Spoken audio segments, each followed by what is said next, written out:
하나님 말씀 열왕기상 17장 8절에서 16절 말씀입니다. 여호와의 말씀이 엘리야에게 임하여 이르시되 너는 일어나 시돈에 속한 사르밧으로 가서 거기 머물라. 내가 그곳 과부에게 명령하여 내게 음식을 주게 하였느니라. 그가 일어나 사르밧으로 가서 성문에 이를 때에 한 과부가 그곳에서 나뭇가지를 줍는지라. 이에 불러 이르되 청하건대 그릇에 물을 조금 가져다가 내가 마시게 하라.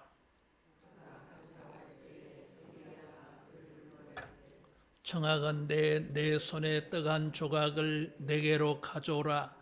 그가 이르되 당신의 하나님 여호와께서 살아계심을 두고 맹세하노니 나는 떡이 없고 다만 통에 가루 한 웅큼과 병에 기름 조금뿐이라.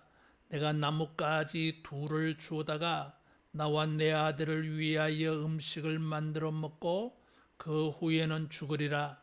엘리야가 그에게 이르되 두려워하지 말고 가서 내 말대로 하려니와 먼저 그것으로 나를 위하여 작은 떡 한 개를 만들어 내게로 가져오고 그 후에 너와 내 아들을 위하여 만들라.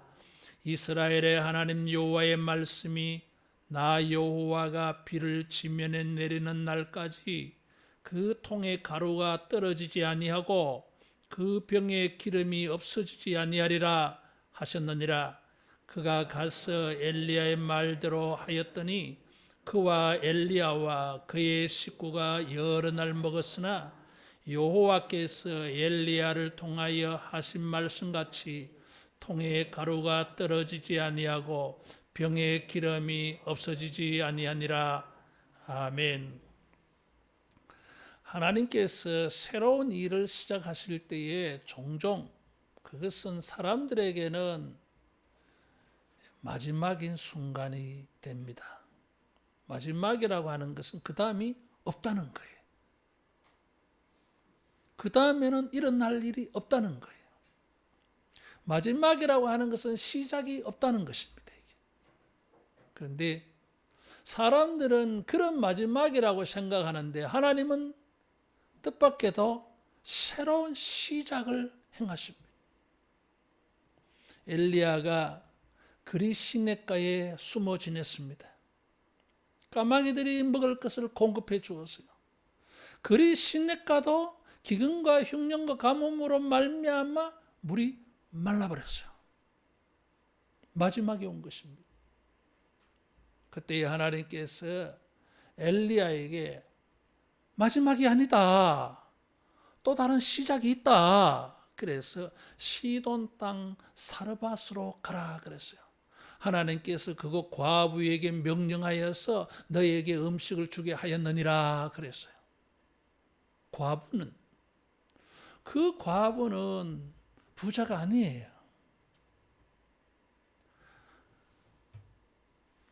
엘리야가 이 과부를 만났을 때 과부는 밀가루 한 웅큼과 기름 조금뿐이라 마지막 남은 거예요. 사르밧 과부에게도 마지막 순간이 왔어요. 가지고 있던 것을 다 먹었고 이제 다 떨어졌어요. 없어 이제. 내일이 없어요. 오늘 먹고 죽어야 돼 내일은. 마지막이었어요. 주님께서 이 마지막 상황에서 엘리야에게도 사르밧 과부에게도 마지막이 아니다 그랬어요. 하나님은 그들에게 풍성한 시작을 만들어 주셨어요. 이게. 살다가 보면은 마지막이라고 하는 느낌이 있습니다. 경제적으로도 이제 이 마지막이다. 가지고 있는 거 다 썼어 이제. 때로는 하나님이 공급해 주시는 것도 끝난 것처럼 보여 이게. 더 이상 까마귀가 오지 않아. 그리 시냇가에 물이 말라버려 이렇게. 살다가 보면은 능력이 한계에 이르렀어. 더 이상 뭘 할 수가 없어. 더 이상 새로운 일이 일어나지 않아. 마지막이에요. 이게. 요한복음 5장에 보면 베데스다 연못가에는 사람들의 환자들이 있었어요. 천사가 가끔 내려와서 물을 이렇게 휘젓고 움직이면 제일 먼저 빨리 들어가면 병이 낫는다고 하는 전설이 있었어요. 그 요한복음 5장에는 병자들을 쭉 묘사를 하는데 이렇게 나왔어요. 눈 먼 자, 다리 저는 자, 중풍병자라 그랬어요. 여러분, 이 순서가 연못에 제일 빨리 들어가는 순서예요. 눈 먼 자는 앞이 안 보이지만은 방향 알고 있으면 돼. 항상 천사가 왔다 소리 들으면 그 연못을 향하여 방향을 정해놓고 그냥 죽으라고 뛰어가면 돼. 이게. 두 번째는 뭐예요? 다리 저는 자. 2등이야, 이 사람. 잘 달리지 못해. 보이기는 잘 보이는데 달려갈 수가 없어. 세 번째, 마지막 인생이 있어요. 중풍병자. 자기 몸을 자기가 못 움직여요. 회전근개가 파열돼서 시술을 받은 적이 있어서 이 오른쪽을 가지고 이제 마취를 했는데, 하루 종일 말이에요. 마취를 했는데, 희한하다 이게. 내 의지로 생각으로 손가락 하나도 움직여지지 않아요. 이게 고무처럼 덜렁덜렁 달렸어 이게. 손가락 끝도 드라마 이렇게 움직이는 거 있잖아요. 이것도 안 돼. 내가 의지를 가지고 한번 움직여 보려고 손가락을 이렇게 눕혀놔놓고 생각은 막 움직이는 것 같아. 근데 눈으로 보면은 하나도 안 움직여요. 이게 마비예요. 이게 중풍병이에요, 여러분. 어떻게 달려가? 이 사람은 베데스다 연못가의 마지막인 사람입니다. 이 사람에게는 그 어떤 것도 일어날 수가 없는 사람이에요. 이게. 지난주 설교할 때 기도원에게는 1%의 가능성이 있었어요. 1% 사람 남았으니까. 여기는 제로야. 제로야 이게. 마지막이라고 하는 것은 내일이 없는 거예요. 그 다음이 없어. 사람들은 이런 상황을 만날 수 있어요. 이게. 따라하겠습니다. 하나님에게는 마지막이 아니다. 마지막이 아니었어요. 엘리야야, 그리 시내는 이제 끝. 사르밧 과부에게도 주님이 감동을 주셨는데 이제 너네 마지막이지. 주님께서 생각을 주신 거예요. 마지막이 아니야. 주셨어요. 따라하겠습니다. 시작을 알리는 말씀이 있다. 우리는 시작을 알리는 이 말씀을 받아야 돼요. 이게. 우리가 따져봤을 때는 마지막인데 뭐 내가 새로운 시작을 소망하지만 그건 내 희망사항이야. 시종을 주관하시는 이는 하나님이십니다. 하나님께서 시작을 말씀해 주시면 마지막인 것 같아도 마지막이 아니고 새로운 풍성한 시작이 열려질 줄로 믿습니다. 우리는 이런 시종을 알리는 하나님의 예언을 받고 싶은 거예요. 우리는 이런 시작을 알려주시는 하나님의 말씀을 원하는 것입니다. 주여, 마지막 같아 보이는 여기에 시작이 있다고 말씀해 주십시오. 시작이 되는 말씀을 우리에게 주십시오. 하나님이 이 마지막 상황에서 시작해 하는 것으로 우리를 인도해 주십시오. 왜 이런 걸 구하는 것입니다. 때로는 하나님께서 이 마지막에 새로운 시작을 말씀해 주시는 것은 우리에게는 참 터무니없는 말씀으로 보여질 수 있어요. 하나님께서 그리 시냇가에 물이 마르니까 저 북쪽 시돈 땅 사르밧으로 가라 그랬어요. 거기는 시리아. 사르밧, 시돈은 바알 숭배하는 나라입니다. 본산이에요. 이 북이스라엘의 왕이 아합이고 부인이 이세벨인데 이세벨은 저 시돈 땅의 바알 제사장의 딸이에요. 거기는 하나님을 섬기는 나라가 아니야. 하나님 섬기는 문화도 아니야. 그런 이방 땅에 가서 하나님께서 엘리야에게 새로운 시작을 열어주겠다고 하는 것입니다. 아니, 주님의 종을 알아보고 아이고 선지자가 오셨네 알아보고 하나님 믿는 사람들이 이렇게 도와주지, 다른 종교를 가진 사람이 무엇을 존경한다고 도와주겠어요? 거기다가 참 이해가 안 되는 거는, 아니 그리 시냇가에 물이 말라서 까마귀가 더 이상 공급해 주지 못하면 주님이 돈 많은 과부를 하나 준비해 놓으셨다가, 재벌을 준비해 놓으셨다가, 엘리야야 걱정하지 마라 내가 다 준비해 놨어, 저기 북쪽으로 가면은 재벌이 너를 준비하고 있어, 그래야 될 거 아니에요. 엘리야가 도와줘도 시원찮은 과부가 너를 먹이리라 그랬어. 이게 참 이해가 되지 않는 말씀이에요. 이게 너무나 터무니없는 말씀 같아 보여. 이 도움이 전혀 될 것 같지 않아. 차라리 그리 시냇가가 나을지도 모르겠다는 생각이 들 수도 있는 말이에요. 이게 아니 자기 자신도 돕지 못하는 과부가 어떻게 엘리야를 도와줍니까? 하루 이틀도 아니고. 그 시대의 과부는 경제적으로 가장 가난한 사람들이에요. 이게 얼마나 가난한지, 엘리야가 그곳으로 갔을 때에 나뭇가지를 줍는지라 그랬어요. 나뭇가지 몇 개 줍는 거예요? 2개 줍는다 그랬어요. 2개. 여러분 2개를 불 때워야 될 화력 같으면은 이게 음식을 만드는 것이, 요리할 것이 정말 작은 거예요. 밀가루 한 웅큼이라 그랬어요. 기름 조금이에요. 이게 그날은 마지막 먹고 엄마하고 아들 2사람 식량밖에 못해. 요리가 화력이 그것밖에 안 돼. 이건 엄청 가난하다는 소리예요. 이게 과부 중에 상가부야. 가난한 사람들 중에 더 가난한 사람이야. 이게 최상급, 가장 가난한 사람, 다른 사람을 도울 여력이 하나도 없는 사람이야. 주님은 이 사람에게 가라, 내가 그 여자로 하여금 너를 공개하게 하였느니라 그랬어요. 하나님의 이 새로운 시작은 앞이 보이지 않는 마지막에 일어나는 것이고, 때로는 그 시작은 사람들이 판단해 보았을 때, 계산해 보았을 때, 사람들이 예측해 보았을 때는 제로 상황이에요. 제로 상황이에요. 거기서 새로운 일이 일어날 가능성은 하나도 안 보여.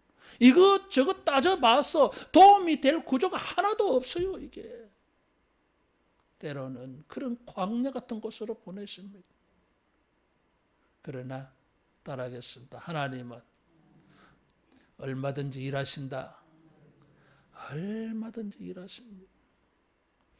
어떻게 먹이게 될지를 말씀을 안 해주시는 것을. 그래 엘리야가 거기 갔던 거예요. 이게 우리가 주님을 믿으시기를 바랍니다. 주님이 시작을 열어주시는 말씀을 주셨어요. 그래 가서 이 사람을 만났어. 마치 엘리야를 만나러 나온 것처럼 표현되어져 있어요. 사르밧으로 가서 성문에 이를 때에 한 가부가 나뭇가지 주러 나온 거예요. 기가 막힌 타이밍이야. 따라하겠습니다. 하나님은 세밀하시다. 아주 세밀합니다. 기가 막히게 타이밍 맞추는 거예요. 어떻게 이렇게 만나는지 몰라. 그래서 엘리야가 물을 좀 얻어 마실 수 있습니까? 그랬어. 중동 지방은 나그네에게 물을 대접하는 것은 예의입니다. 예의예요. 문화예요. 이게. 누구든지 나그네를 보면 자기 집으로 데리고 가서 섬겨야 되는 것이, 손님을 환영하는 것이 이 사람들의 예의고 문화예요. 이 여인은 엘리야의 요청에 예의를 발휘해줬어요. 그랬더니 엘리야가 물만 아니라 떡 한 조각을 가져오라. 뭐 그렇게 말할 수 있죠. 근데 여인이 떡 없습니다. 밀가루 한 웅큼과 기름이 조금 있습니다. 나뭇가지 2개를 주었어요. 그래가지고 우리는 그걸 먹고 내일은 죽을 겁니다. 그러면 아이고 미안해라. 나 같으면 나도 예의를 차려야지. 아이고 미안해라. 미안합니다. 내가 참 염치 없는 말을 했네요. 사정을 전혀 알아보지도 않고 내 입장만 생각하고 내가 말했습니다. 아이고 죄송합니다. 아이고 내 말에 신경 쓰지 마세요. 이렇게 해야 되잖아요. 이게 하나님의 종이지. 이게 예의 있는 사람이지. 사람이 예의가 있어야지. 근데 엘리야는 아니 두려워하지 말고 당신이 말한 대로 하려니 와 먼저 그것으로 나를 위하여 작은 떡 1개를 만들어 4개로 가져오고 그 후에 너와 내 아들을 위하여 만들라 그랬어요. 먹다 남은 거 없습니까? 이것도 시원찮은 판에 아니 만들어서 먼저 나에게 가져오고 그랬어요. 당신네들은 2번째야. 아니 남은 게 얼마나 된다고. 그거 하나 엘리야 주고 나면은 엄마와 아들 중에 한 사람은 굶어야 돼. 엄마는 굶어야 돼. 참 뻔뻔스러운 말을 합니다. 염치 없는 말을 해요. 무례한 말을 하는 것입니다. 이게 때로는 하나님의 시작은 이렇게 출발을 해요. 따라하겠습니다. 거룩한 무례함. 하나님의 시작에는 거룩한 무례함이 있어요. 아니 자기 입장만 생각하고 자기 배고픈 것만 생각하고 먼저 나에게 가져오고 이렇게 말할 수 있습니까? 이 과부에게 밀가루가 얼마나 있는지 계산도 필요 없잖아. 이거 나 그거 모르겠어. 나 그거 신경 안 써. 너희들이 밀가루가 얼마나 많든지 기름이 얼마나 많든지 난 그거 관심 없어. 그냥 만들어서 나에게 가져오세요. 너무 염치 없잖아요. 이건 무례하잖아요. 이게 살다가 보면은 무례함이 있어요. 이게 사람들은 상대방의 사정은 전혀 고려하지 않고 자기 입장에서 뭘 요구를 합니다. 이게 무례한 거예요. 이게 때로는 상대방이 그것을 얻기 위해 얼마나 수고했는데 상대방의 수고는 외면하고 그냥 가져오라는 거잖아요. 이게 수고를 무시하는 모멸이 있어요. 이게 심지어는 이 과부에게는 남은 게 마지막 자존심이야. 근데 그런 걸 끌잖아 이게. 마지막 여자의 자존심이야 이게. 이게 마지막 내 자존심이야 이게. 근데 전혀 그런 것을 고려하지 않고 무리하게 염치 없이 파렴치하게 요구했어요. 이게 이런 경우가 있어. 사람들은 이런 경우를 당하면 그냥 참 염치 없다, 뻔뻔스럽다, 남의 사정은 하나도 고려하지 않고 어떻게 목사님이 자기 입장만 생각해서 왜 11조 안 합니까? 왜 감사하는 것만 합니까? 왜 주님의 거룩한 일에 헌신 안 합니까? 내 사정은 돌아보지도 안 하고 목사님은 맨날 자기 입장에 아니 목사는 무례를 모르는 사람입니까? 나도 다 알아요 여러분. 어쩌면 여러분들보다 내가 그런 거 더 많이 생각하는지 몰라요. 이게 내 캐릭터가 나는 그런 부분에 더 예민할지도 몰라요. 이게 엘리야는 무례함이라는 단어를 모르는 사람이겠습니까? 하나님은 무례함에 대해서 모르는 사람입니까? 하나님은 무례하신 분입니까? 무례해서 아니 이 과부에게 이 마지막 남은 인생에게 그걸 요구하십니까? 아니요. 다 아세요 이게. 따라하겠습니다. 하나님의 계획이 있다. 하나님의 계획이 있었기 때문에 엘리야는 이 무리한 말을 감히 뻔뻔스럽게 파렴치하게 염치 없이 조금도 부끄러움을 생각하지 않고 당당하게 요구했던 것입니다. 그게 무엇입니까? 약속이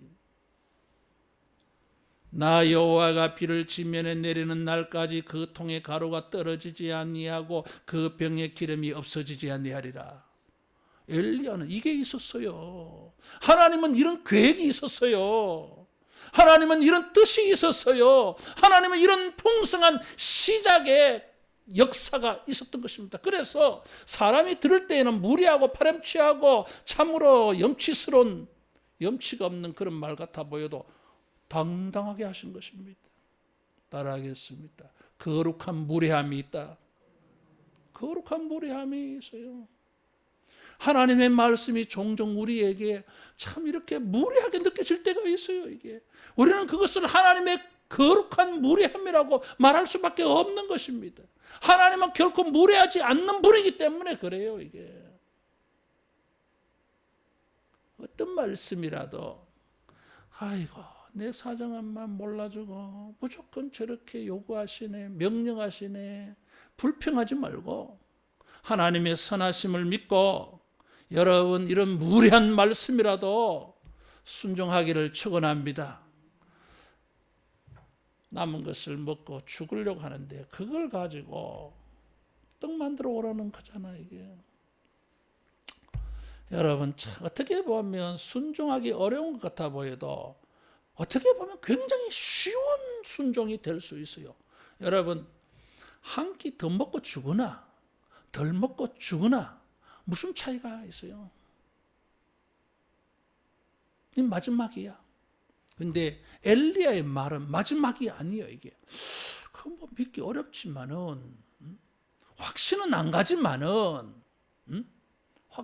가지만은 여기는 이래도 죽고 저래도 죽어. 마지막이야 여기는. 근데 엘리야의 말에는 희망이 있어요. 믿기 어렵지만은 밀가루와 기름이 떨어지지 아니한다. 마지막이 되지 않는다고 말해주고 있어요. 이런 거 믿어지지 않아. 어떻게 이런 게 믿어지겠어요 이게. 한 번도 경험해보지 못한 일인데 어떻게 하시겠어요? 여러분 같으면 어떻게 하시겠어요? 이래도 죽고 저래도 죽고 이래도 마지막이고 저래도 마지막이고 잘 모르겠지만 여기는 뭐 희망이 있는 것 같아. 새로운 시작이 있는 것 같아. 마르지 아니하는 것이 있는 것 같아. 끝이 아닌 세계가 있는 것 같아. 어떻게 하시겠어요? 이 여인은 엘리야의 말을 따르기로 결심한 것입니다. 이래도 죽고 저래도 죽고 이래도 굶고 저래도 굶고 한 끼 더 먹고 죽으나 덜 먹고 죽으나 무슨 그게 중요해. 그래서 엘리야의 말대로 했더니 따라하겠습니다. 말씀하신 대로 마지막이 아니었다. 마지막이 아니었어. 마르지 아니에요. 오병이어 기적이 일어난 거예요, 여러분. 마지막 같은 상황에 있다 할지라도 터무니없는 말씀, 염치 없이 보이는 말씀이라 할지라도 내 사정은 전혀 고려하지 않고 요것만 명령만 하시는 말씀이라 할지라도 주님의 선하심을 믿고 말씀의 권세를 믿고 순종하면 마지막이 아니라 새로운 시작이, 풍성한 시작이 열려질 줄로 믿습니다. 풍성해졌어요. 이 가난한 과부에게 새로운 인생이 열렸어요. 여기에 재미있는 게 있어요. 15절에 보니까 그가 가서 엘리야의 말대로 하였더니 그와 엘리야와 그의 식구가 여러 날 먹었다 그랬어요. 여러 날은 3년 6개월 먹었다 그 소리예요, 여러분. 왜? 끊어지지 아니하니까. 마지막이다 생각했는데 마지막이 없는 거예요, 지금. 붓고 나면은 또 생겼어. 마지막이 계속 연장되어졌어. 그래서 마지막이 계속 연장되어지니까 마지막이 없어졌어요, 여러분. 할렐루야. 마지막이 없어져 버렸어. 계속 나오니까 마지막이 없지 뭐. 놀라운 은혜를 입었어요. 여러분, 하나님의 뜻이 있었어요, 여기에. 이 여인은 과부예요. 뭐 요즘은 뭐 그런 시각이 아니지만 적어도 이 당시의 시각으로 보면, 시선으로 보면 이 여인은 수치를 안고 사는 인생이야. 여러분, 자식을 못 낳는 것도 여인에게는 수치였어요. 과부로 사는 것도 수치였어요. 그 시대 문화가 그랬어. 가난하잖아. 수치야 부끄러움을 가지고 사는 인생이야. 뭐 가난은 죄가 아니고 가난은 부끄러움이 아니라 그러는데 이 당시는 안 그랬어요, 여러분. 그런데 이렇게 수치스러운 인생으로 마감할 줄 알았는데 하나님께서 이 끝이 아니고 계속 샘솟듯하는 오병이어 기적을 일으켜 주셔가지고 이 여인은 경제적으로 수치스럽지 않게 되어졌어요. 하나님께서 우리에게 새로운 시작을 열어주실 때에 이런 경제적인 물질적인 문제에 있어서 마지막이 아니라 샘솟듯하는 오병이어의 은혜를 베풀어 주셔서 여러분 경제적인 가난의 이 수치에서 벗어나게 되는 출발이 열려지기를 축원합니다. 샘솟듯한 은혜가 있었어요. 두 번째, 이 여인은 새로운 수치에서 벗어났어요. 그게 무엇이냐 하면 그와 엘리야와 그의 식구가 여러 날 먹었다 그랬어요. 식구는 누구예요? 우리가 언뜻 생각할 때는 이 과부의 아들을 표현하는 것처럼 보여요. 근데 성경은 좀 다르게 뉘앙스를 주고 있어요. 12절에도 보면 나와 내 아들을 위하여 음식을 만들어 먹고 그 후에는 죽으리라 그랬어요. 엘리야도 내 말대로 그렇게 하려니와. 그러면 지금 그와 엘리야와 식구라 그랬어요. 그러면 그는 누구예요? 엄마고 식구는 아들입니까? 그러면 왜 이렇게 분리 떼어 놓습니까? 그 사이에 엘리야를 집어넣고 엄마와 아이를 이렇게 떼내어 놓느냐 그 말이에요. 앞에 성경 구절은 전부 다 엄마와 아들을 한 묶음으로 말하고 있어요. 그러면 식구는 아들이 아니에요. 그와 엘리야와 식구가 여러 날 먹었다 했을 때 그는 엄마와 아들을 포함한 단어예요. 상상을 해보면, 자, 여러분, 하나님의 종이 나타나가지고 인생이 끝나는 줄 알았는데, 순종했더니 밀가루가 계속 나와. 기름이 계속 나와. 요술단지 하나 얻었어. 근데 이때는 뭐요? 가뭄과 기근이 심해서요. 이웃에서 양식이 떨어지고 굶어 죽는 사람들이 있었을 거 아니에요. 여러분 같으면 마르지 아니하는 밀가루통과 마르지 아니하는 기름병이 있을 때 여러분만 숨어서 먹고 사시겠어요? 그러면 안 되지. 이 과부도 그러지 않았어. 엘리야가 물을 요청할 때에 줄 아는 사람이었어요. 나그네를 대접할 줄 아는 사람이었어요. 그러면 이 여인은 어땠을까요? 이웃에 양식이 떨어진 사람들에게 가서 밀가루 조금하고 기름하고 조금하고 가지고 가서 이거 가지고 떡 만들어 먹어. 힘내. 떨어지면 내일 또 내가 갖다 줄게. 이 과부는 줄 수 있어. 왜? 지금 요술단지 하나 얻었기 때문에, 요술방망이 하나 얻었기 때문에 계속 나오는데 뭐 주는 게 뭐가 아까워요. 안 아까워. 줘도 계속 나오는데 뭘 뭐 욕심 부릴 것도 없어. 그래서 이웃들을 주고 친척들을 주고 했을 줄로 믿습니다. 여러분, 자 보세요. 지금까지 이 여인은 어떻게 살았을까? 경제적인 가난한 사람이었어요.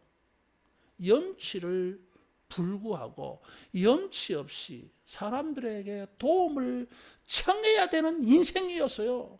이 여인은 평생 과부로 살면서 이 여인의 인생은 염치를 모르는 인생이었어요. 수치를 안고 사는 인생이었어요. 때로는 사람들에게 무례한 요구를 할 수밖에 없는 삶을 살았어요. 목구멍이 포도청이기 때문에 예의, 그러니까 내려놓을 수밖에 없는 삶을 살았어요. 그렇잖아, 여러분. 근데 바뀌어져서 이제는 사회적인 염치, 사회적인 파렴치함, 사회적인 무례함, 이 모든 것에서 이 여인은 자유를 누릴 수가 있었어요. 하나님께서 우리의 인생에 이런 풍성한 염치를 벗겨주시는 경제적, 사회적 염치에서 벗어나는 이런 하나님의 시작을 만나기를 축원합니다. 놀라운 은혜가 임한 것입니다. 마지막으로 이 여인은 영적으로도 수치를 벗어나게 되어졌어요. 이 여인은 우상 숭배자예요. 바알 신을 섬기는 도시의 여인이에요. 이게 그 나라의 문화는 바알 문화예요. 이게 근데 바알이 비를 내려주지 않아. 비를 내려주지 않아서 가뭄과 기근 때문에 농사가 안 되어서 먹을 것이 없어요. 근데 누가 해결해 주신 겁니까? 하나님이 해결해 주셨고 하나님의 종이 해결해 줬어요. 그래서 이 여인은 바알 신봉주의자에서 무엇으로 바뀌겠습니까? 엘리야의 하나님의 백성이 되는 것이지 뭐. 혈통적으로, 종족적으로, 민족적으로는 이방 여인이지만 영적으로는 하나님의 백성이 된 줄로 믿습니다. 이스라엘 사람들에게 이방 사람은 뭐예요? 수치의 대상이에요. 하나님 없는 우상 숭배자예요. 그들을 무시했어요. 하나님께서 왜 이 여인에게 은혜를 베풀어 주었겠습니까? 예수님은 이 여인을 설교의 소재로 사용하셨어요. 이게 이스라엘 땅에도 하나님의 백성들이 바알을 섬기고 있어. 참 염치 없는 인간들이야. 출애굽에 구원하신 하나님을 버리고 우상을 섬기고 있는 무례한 인간들이요. 이게 그런데 이 여인은 엘리야의 말을 순종해서 하나님을 믿게 된 거예요. 이게 그래서 참 재밌는 말이 있어요. 이게 12절에 보면 당신의 하나님 여호와께서 살아계심을 두고 맹세하노니 그랬어요. 떡을 만들어 좀 가져오라 하면 여러분 자기의 진심을 맹세하면 내가 믿는 신의 이름으로 맹세해야 되지 않겠습니까? 나는 바알을 믿습니다. 나는 바알의 이름으로 맹세하는데 떡이 없어요. 이렇게 말하는 게 정상입니다. 일반적이에요, 이게. 근데 왜 엘리야의 입장에서 말합니까? 엘리야의 하나님을 말합니까? 바알의 이름으로 맹세하면 이게 신뢰성이 떨어진다는 거잖아, 지금. 엘리야가 못 믿는다는 거잖아, 지금 이게. 여러분, 하나님께서 우리에게 이 마지막 순간에도 우리에게 모든 인생의 수치와 부끄러움에서 벗어나게 하시려고 우리를 인도해 가십니다. 그때에 불합리하고 상식에 맞지 않고 무례하고 염치 없게 들리는 말이라 할지라도 주님의 선하심을 믿고 순종하면 우리에게 놀라운 축복이 열려질 줄로 믿습니다. 모든 수치에서 파렴치함에서 무례함에서 벗어나서 하나님의 복을 누릴 수 있는 은혜가 주어지는 것입니다. 때로는 보면 이런 게 있습니다. 참 예의가 있어야 되는데 어떤 경우에는 예의를 차리다가 보면 하나님의 은혜에서 멀어지는 경우가 있어요. 인간적으로 예의를 차려서 형편을 고려해서 사정을 고려해서 그래서 말하려고 하다 보면은 하나님의 역사가 일어나는 말을 말할 수 없게 되는 경우가 있지 않겠습니까? 그런 경우는 A가 하나님의 은혜를 막아버리는 것입니다. 무리하게 들릴지 모르지만 하나님은 우리에게 축복을 주시기 위하여 참 거친 말씀을 주십니다. 어떻게 내 사정은 하나도 계산하지 않고 고려하지 않고 저렇게 말씀하실 수 있느냐? 하나님이 무례해서 그런 게 아닙니다. 어떤 사람이 여행을 하는데 사막을 걷고 있는데 갈증에 목이 타고 있습니다. 그런데 낡은 펌프 하나를 발견을 했어요. 그 옆에는 바가지에 물이 있고 거기에 메모가 붙어 있었습니다. 이 물을 절대 마시지 마십시오. 이 물을 펌프에 부어야만 지하수가 터져 나옵니다. 그랬어. 너무 갈증이 나서 물을 마셔버리면 잠깐은 시원하겠지만 죽습니다. 근데 그 물을 펌프에 부어야 돼. 마중물로 삼아야 돼. 참 어떻게 보면 갈증이 나서 죽겠는데 하나님은 그 물을 네가 마시지 말고 그 떡을 네가 먹지 말고 나에게 부어라 말씀하십니다. 나에게 먼저 가져오라 말씀하십니다. 참 잔인하게 들릴 수 있습니다.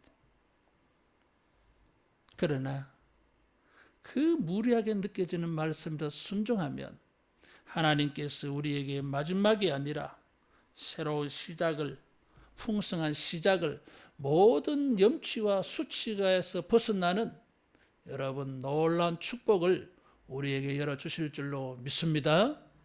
기도하겠습니다. 선하신 하나님 아버지, 주님이 우리에게 주시는 말씀이 우리의 형편과 처지를 고려하지 않고 말씀하시는 것 같아 보여도 다 우리를 아시고 풍성케 하고 염치와 수치에서 벗어나게 하기 위하여 주시는 말씀인 줄 믿고 순종할 수 있는 믿음이 되게 하여 주시옵소서. 주여, 이 말씀을 듣고 순종해서 우리 모두에게도 마지막일 것 같은 일들이 마지막이 되지 아니하고 샘솟듯 시작되어지는 은혜가 임하게 하여 주시옵소서. 예수님 이름으로 기도하옵나이다. 아멘.